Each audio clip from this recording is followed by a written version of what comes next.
امسال قدس ما ویژگی خاص خود را دارد. امسال در سالی ما راهپیمایی قدس رو برگزار می کنیم که 70 سال از اشغال سرزمین فلسطین گذشته است و در سالی قدس رو برپا می کنیم که بیت المقدس، سرزمین مورد احترام همه مسلمانان برخلاف همه قوانین بین المللی توسط آمریکا به عنوان پایتخت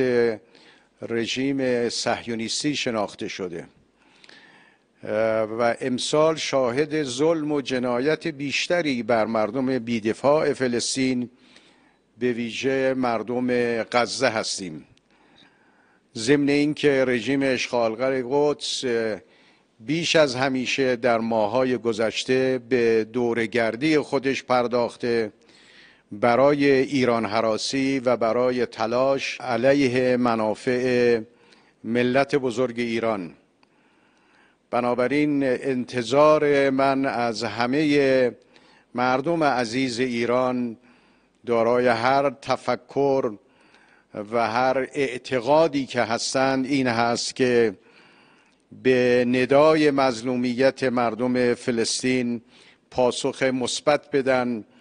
و به رژیم غاصب صهیونیستی بگن سرزمین فلسطین و قدس شریف از یاد ما نخواهد رفت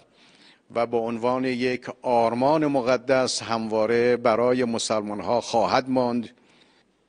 دور نیست اون روزی که ملت فلسطین به خانه های خود برگردند و مسلمان ها بتوانند در قدس قبله اول مسلمانان نماز را به پا دارند.